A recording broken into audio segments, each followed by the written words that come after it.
आज हम जिस मूवी की बात करेंगे उसका नाम है नोसिबो, जो कि एक रिवेंज मूवी है और इसी साल रिलीज हुई है। मूवी की मेन लीड है एवा ग्रीन। मूवी की शुरुआत एक बच्ची से होती है जिसका नाम है रॉबर्टा, लेकिन उसके करीबी उसे बॉब बुलाते हैं। बॉब फिलिक्स और एवा की बेटी है। दोनों के बीच बॉब को स्कूल से पिक करने को लेकर डिस्कशन हो रहा था। दोनों वर्किंग पेरेंट्स हैं, इसीलिए बच्चे को स्कूल लाना ले जाना इनके लिए एक बड़ा मुद्दा है। एवा बाय प्रोफेशन एक फैशन डिजाइनर है। वो बच्चों के लिए कपड़े डिजाइन करती है और हम उसके लिए बच्चों को रैंप वॉक करते हुए देखते हैं। तभी उसे कॉल आता है। वो कॉल पिक करने बाहर आ जाती है और दूसरी तरफ जो भी था उसकी बात सुनने के बाद एवा सदमे में आ जाती है। वो कहती है कि अभी वो वहां नहीं आ सकती, लेकिन वो उससे बाद में बात करेगी। यहाँ हमें अभी नहीं बताया जाता कि वो कॉल किसने और क्यों करा था। और फिर एवा वहाँ एक मिल्की आईज वाले टिक्स से भरे एक डॉग को देखती है जो उसी की तरफ बढ़ रहा था। एवा घबरा जाती है और तभी वो डॉग अपनी बॉडी को शेक करने लगता है और सारी टिक्स एवा के ऊपर। लेकिन अगले ही पल डॉग वहाँ से गायब था। हमें एवा की गर्दन पर एक टिक दिखाई देती है। मतलब यहाँ हमने अभी जो कुछ भी देखा वो बकवास नहीं था। 8 महीने बाद हम एवा को ऑक्सीजन सपोर्ट के साथ बिस्तर पर लेटे हुए देखते हैं। इतने महीने के बाद भी वो सामान्य जीवन जीने के लिए संघर्ष कर रही थी। हम उसकी गर्दन पर टिक द्वारा काटे गए लाल निशान को भी देखते हैं, जो इस बात का संकेत है कि वो जीव उसके शरीर में कैसे रह रहा है और समय के साथ उन जीवों की संख्या भी बढ़ती जा रही है और वो पूरी तरह से दवाइयों पर निर्भर है। एवा अपने इंटरव्यू के लिए तैयार होती है और अपने लकी लाल शूज पहनती है। वो अपने डिजाइनों को चूज किए जाने की उम्मीद कर रही थी। उसके पास अब कोई अथॉरिटी नहीं है, बल्कि अब वो एक कैंडिडेट की तरह इधर उधर इंटरव्यू दे रही है। अब ऐसा क्या हुआ था कि उसकी ये हालत हो गई? जब वो घबराती है उसके हाथ शेक करने लगते हैं। वो अपने इंटरव्यू को लेकर पॉजिटिव फील नहीं कर रही थी और जब वो वापस घर आती है उसे कॉल आता है जो उसी कंपनी से था जहां वो आज इंटरव्यू देकर आई है। कंपनी उसके डिजाइन्स पर विचार कर रही है, लेकिन वो चाहती है कि एवा अपने डिजाइन्स में थोड़े चेंजेस करे। एवा उनकी शर्तें मान जाती है। वो खुश है कि उसकी लाइफ फिर से पटरी पर लौट रही है। तभी उसके दरवाजे पर हम एक फिलिपीनी औरत को देखते हैं जो अपना नाम डायना बताती है।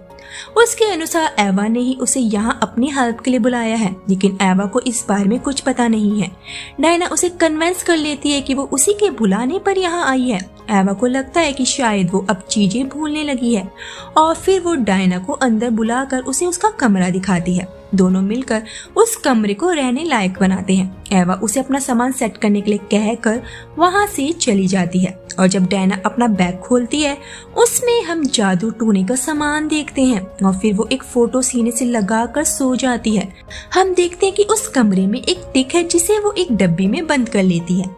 फिलिक्स जब घर आता है और उसे पता चलता है कि डायना नाम की एक औरत उनके साथ रहने आई है, उसे अच्छा नहीं लगता। वो उसके बारे में पूछताछ करने लगता है। पहली मीटिंग में बॉब को भी डायना पसंद नहीं आती। डायना उनके लिए आज रात का डिनर तैयार करने की परमिशन मांगती है और फिर वो घर में मौजूद राख को एक अखबार में इकट्ठा करती है। डायना सुनती है कि फिलिक्स और एवा उसके लिए झगड़ रहे हैं। फिलिक्स नाराज है कि एवा ने उसे डायना के बारे में पहले क्यों नहीं बताया।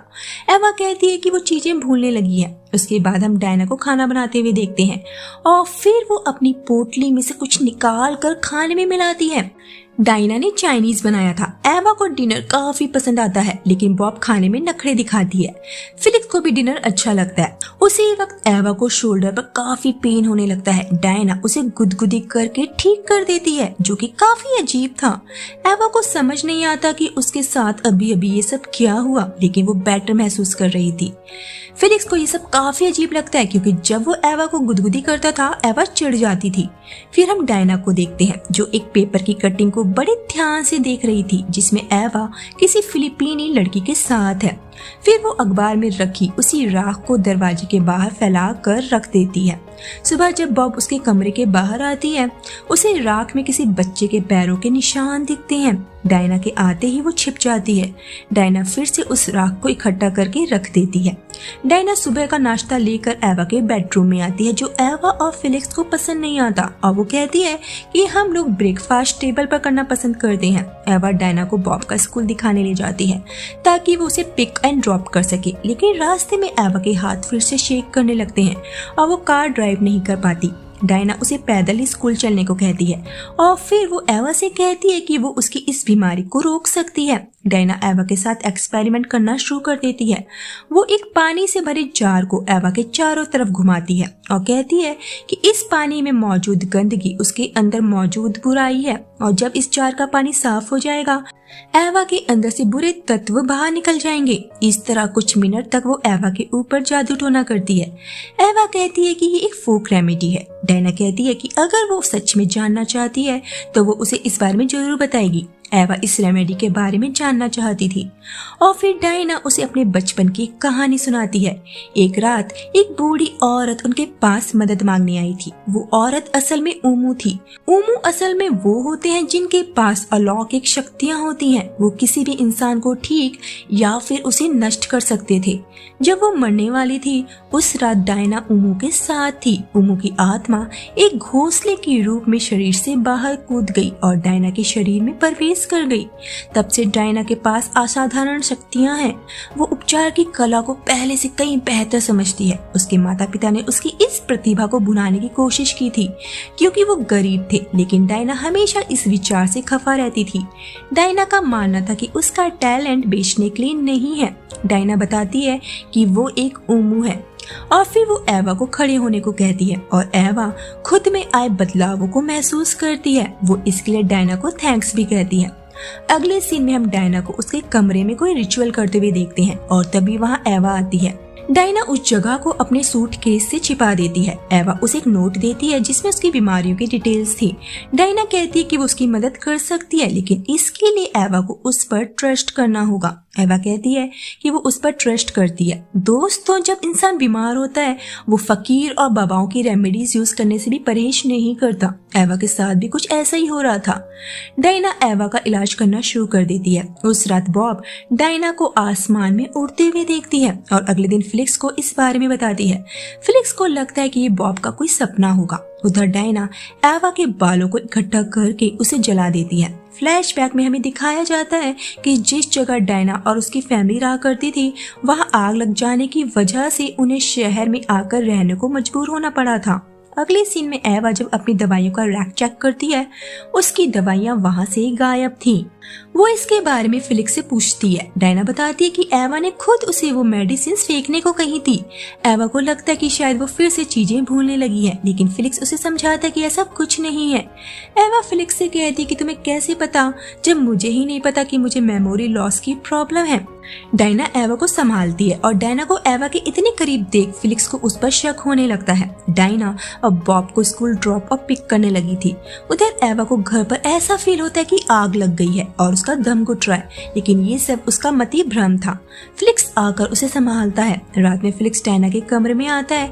वो उससे एवा के बारे में बात करना चाहता था। वो नहीं चाहता कि डायना उसे गुमराह करे। वो एवा के किसी गिल्ट के बारे में भी बात करता है और कहता है कि एवा खुद को किसी बात की सजा दे रही है। डायना कहती है कि वो एवा की मदद कर रही है। फिलिक्स कहता है कि उसे एवा के लिए कुछ भी करने की जरूरत नहीं है, लेकिन डायना फिलिक्स की बात मानने से मना कर देती है और फिलिक्स को उसके कमरे से बाहर जाने को कहती है। वो उसे सीढ़ियों से सावधान रहने को भी कहती है। जब फिलिक्स उसके कमरे से बाहर आता है उसे वहाँ एक बर्ड परेशान करती है जो उनकी पेट बर्ड थी। फिलिक्स उस बर्ड को एक थप्पड़ से मार गिराता है और उस बर्ड के ऊपर हम एक टिक को रेंगते हुए देखते हैं। अगले दिन डायना और बॉब उस बर्ड को अपने गार्डन में दफना देते हैं। इस इंसिडेंट के बाद से बॉब और डायना अच्छे दोस्त बन गए थे। उधर उधर डायना के इलाज की वजह से एवा अब काफी बेहतर महसूस करने लगी थी। डायना बॉब को कौवे से बातचीत करना सिखाती है। उसने अपने और बॉब के बीच एक समानता पाई थी। वो दोनों अपने लोगों द्वारा नापसंद किए जाते थे क्योंकि वो अलग थे, और उसकी तरह ही बॉब उस दुनिया से मोहित थी जिसे वो पूरी तरह से समझ नहीं सकती। उधर फिलिक्स डायना के कमरे में आता है। फिलिक्स को डायना पर शक था। उसने देखा था कि कैसे एवा ने पूरी तरह से डायना पर भरोसा करना शुरू कर दिया था। वहाँ उसे बेड के नीचे से एवा की मेडिसिन मिल जाती हैं। डायना जब घर आती है, एवा उससे उन मेडिसिन के बारे में पूछती है। डायना उसे इस पर भरोसा करने को कहती है, लेकिन फिलिक्स एवा से कहता है कि डायना खाने में इन्हीं मेडिसिन को मिलाकर तुम्हें देती थी, और एवा को लगता था कि वो डायना की रेमेडीज से ठीक हो रही है। एवा डायना को उसके घर से जाने को कहती है। जाने से पहले डायना बॉब से मिलने उसके कमरे में आती है। बॉब उसके जाने से काफी दुखी है क्योंकि वो अब अच्छे दोस्त बन चुके थे। डायना उसे विश्वास दिलाती है कि वो हमेशा उसके साथ रहेगी, लेकिन उसे उसका एक काम करना होगा। और फिर डायना एक इविल मुस्कान के साथ उस घर से निकल जाती है। अगले सीन में बॉब और एवा साथ होते हैं। बॉब एवा से झूठ कहती है कि उन मेडिसिन को उसने पापा की कार में देखा था, और डायना को घर से निकालने के लिए फिलिक्स ने उससे ये झूठ कहा। दरअसल ये सब उसे डायना ने ही कहने को कहा था। ये सब सुनने के बाद एवा और फिलिक्स के बीच टेंशन हो जाती है। फिलिक्स ऊपर के कमरे में सोने चला जाता है, लेकिन उसे फिर से वहाँ एक बर्ड के होने का भ्रम होता है और वो रेलिंग से नीचे गिर जाता है। उसे चोटें आई थी, इसीलिए एम्बुलेंस के जरिए उसे हॉस्पिटल ले जाया जाता है। अगले दिन बॉब का मूड अच्छा करने के लिए एवा उसे अपने साथ शूट पर ले जाती है। उधर हम डायना को जोर जोर से ज़ाइलोफोन बजाते हुए सुनते हैं, जो उसने एवा के घर से ही चुराया था। डायना जितने जोर से उस ज़ाइलोफोन को बजाती, एवा को वहाँ मौजूद हर इंसान के ऊपर टिक्स नजर आते। एवा पागलों की तरह चिल्लाने लगती है। वहाँ मौजूद हर इंसान घबरा जाता है, और फिर हम डायना को एवा के घर पर देखते हैं। उसे देख एवा खुश हो जाती है। डायना एवा से कहती है कि उन्होंने जो शुरू किया था वो खत्म करना होगा। कहानी फ्लैशबैक में जाती है और हम डायना को उसकी बेटी के साथ देखते हैं। एवा ने दुनिया भर के कपड़ा निर्माताओं का अधिग्रहण किया था, और फिलीपींस में उसकी एक स्वेट शॉप में डायना काम किया करती थी। वो अपनी बेटी को घर पर अकेला छोड़ने का जोखिम नहीं उठाना चाहती थी, इसीलिए वो उसे अपनी वर्क प्लेस पर साथ ले जाया करती थी। एवा एक दिन उस स्वेट शॉप पर जाती है और मजदूरों से अधिक मेहनत करवाने का ऑर्डर देती है। उसने वहाँ के मैनेजर से प्रवेश द्वार को बंद करने को कहा ताकि वो श्योर हो सके कि लेबर शॉप से कोई कपड़ा चोरी ना कर ले। वहीं वो डायना की बेटी को देखती है और उसके साथ एक फोटो खिंचवाती है। इस नए नियम के आने की वजह से शर्ट शॉप काफी गर्म हो जाती है। डायना की बेटी का प्यास के मारे बुरा हाल था। वो अपनी बेटी के लिए नारियल पानी लेने बाहर जाती है। गर्मी सबके लिए असहनीय हो गई थी। मैनेजर ने पंखे को ठीक करने की कोशिश की और बिजली की चिंगारी भड़क उठी। चिंगारी से आग कपड़ों में लग गई और इससे पहले कि कोई समझ पाता, आग तेजी से फैलने लगी। एंट्रेंस गेट में ताला लगा हुआ था और चाबी भी आग की लपटों से घिर चुकी थी। शॉप बंद होने से कर्मचारी स्वेट शॉप के अंदर फंस गए थे। वो बिल्कुल बेबस थे। डायना ने अपनी बेटी को बचाने के लिए अंदर जाने की भीख मांगी, लेकिन उसे अंदर जाने नहीं दिया गया। उसकी बेटी ने अपनी आंखें बंद कर ली। वो उस दर्द को सहन करने में असमर्थ थी जिसे देखने के लिए उसे मजबूर किया गया। उस दिन वो मर गई। ये घटना एवा के लालच का नतीजा थी, जिसके कारण डायना की बेटी और उन सारे लेबर्स की भी जलकर मौत हो गई थी जो एवा के लिए काम किया करते थे। स्वेट शॉप में लगी आग वो खबर थी जिसने एवा की जिंदगी बदल दी थी। वो जानती थी कि जो हुआ उसके लिए वो खुद दोषी है, लेकिन वो सच्चाई का सामना करने से बहुत डरी हुई थी। डायना ने अपनी अलौकिक शक्तियों का उपयोग करते हुए टिक पीड़ित कुत्ते की छवि एवा को भेजी थी। वो जानती थी कि एवा कुत्ते के शरीर में पड़ने वाले परजीवियों की तरह है। डायना एवा को राख खिलाती है और फिर वो मंत्र बोलती है। उसने उसे सिलाई मशीन के पीछे बैठने के लिए कहा और वो उसे डबल शिफ्ट में काम करने को कहती है। एवा कहती है कि वो कब तक ठीक हो पाएगी, जिस पर डायना बताती है कि अब वो उसे ठीक नहीं कर रही, बल्कि उसके लिए जो बेहतर है वो कर रही है। और फिर वो उसे बता देती है कि उसकी वजह से उसकी बेटी उससे दूर हो गई और अब वो बॉब को एवा से दूर कर देगी। एवा उससे माफी मांगती है। एवा को जलती हुई शर्ट शॉप में लाया जाता है, जहाँ एवा का शरीर जलने लगता है। वहाँ उसे डायना की बेटी दिखाई देती है।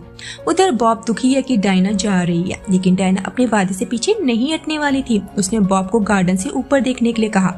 जैसे ही बॉब बगीचे में आती है, वो डायना को ऊपर की मंजिल से कूदते हुए देखती है। फिलिक्स हॉस्पिटल से लौट आया है और एवा के कमरे में उसे उसकी जली हुई लाश मिलती है। एवा ने अपनी लकी सैंडल्स उस वक्त भी पहनी हुई थी।